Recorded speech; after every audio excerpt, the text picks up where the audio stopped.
For this exercise, we are asking you to think about drawings that will disappear.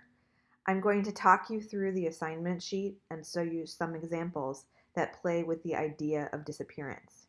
We have also posted a PDF of the presentation and the assignment sheet for you to take another look at. Not all artworks are expected to last. Materials degrade over time, and often conservators in museums must discover ways to keep the artwork available to the public, either through stabilizing the materials or through documenting and restaging artworks. But there are some artworks where the destruction is a part of the reason they were made. In this exercise, we want you to explore a way to make an artwork where its disappearance is a part of its meaning. What are the ways in which something can disappear, and why might it disappear in the first place? Special consideration must be made to think about how the artwork is documented for grading. Is the process filmed? Is there a photograph?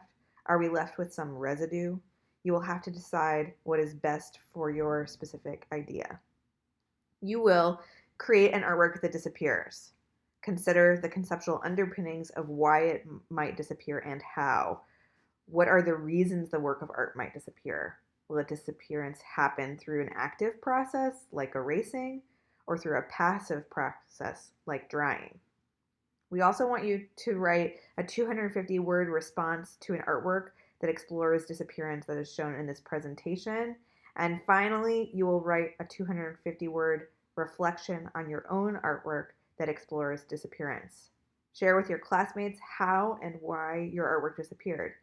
Consider this to be a project statement.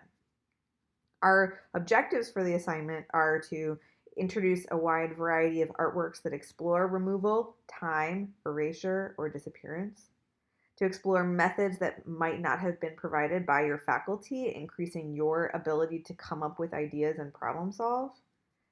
We want you to consider how to document a work of art that disappears, and to compare your own methods to that of other artists. The first artwork we are showing is Borrando la Frontera, or Erasing the Border, and it's a piece by Ana Teresa Fernandez where she paints the border wall separating Tijuana and San Diego. She creates the illusion through the way she has painted the piece that the border wall has been removed from this small section by painting sand, sea, using different tones of paint. On her website, she states that after completing the painting, a jogger came up and thought the border had actually been removed. While you see an image here, the piece is actually a short video that shows the process. Do you think a video or stills would have been a more effective way to communicate the intention of the piece?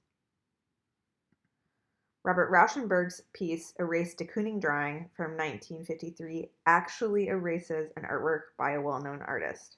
Rauschenberg asked de Kooning for a drawing to erase, so he had permission to do this act.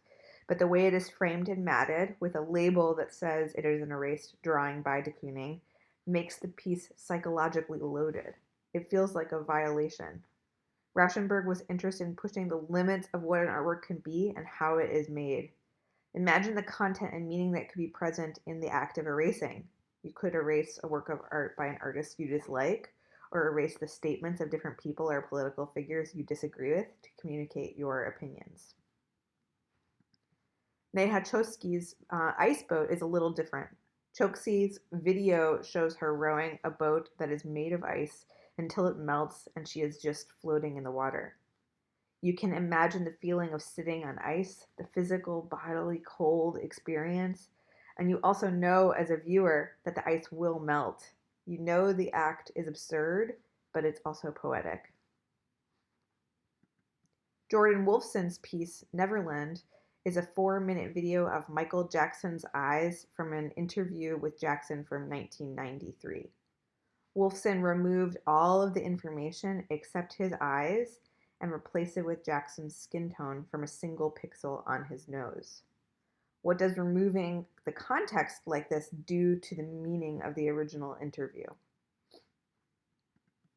Lozano's piece is quite different.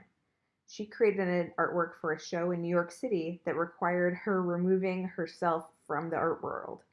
She says she will, quote, avoid being present at official or public uptown functions or gatherings related to the art world in order to pursue investigation of total personal and public revolution. While this work was made in 1969, it feels particularly relevant today when we are being asked to remove ourselves from public because of COVID-19. Felix GonzalezTorres' project Portrait of Ross is a representation of his partner who died of AIDS-related illnesses in 1991. The project is a pile of candy that is 175 pounds, as much weight as Ross's ideal body weight. Viewers take a piece of candy from the pile, in effect removing a portion of his body weight. Some artwork is mostly invisible after it has been created. Francis Elisa's piece, When Faith Moves Mountains, shows hundreds of volunteers shoveling a sand dune in Lima, Peru. They shovel as they walk over the sand dune, moving a tiny bit of sand as they go.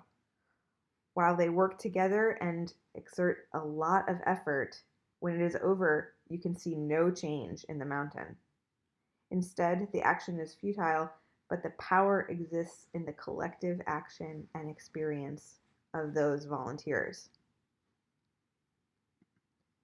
The last piece I will show you is John Debits' 12-hour tide object. The drawing was created on sand using an industrial earth mover like ones used for commercial construction projects. Debits makes a drawing that he knows will only last until the tide comes in and it is erased. I hope these examples have given you some ideas for your own projects. We look forward to seeing what you come up with.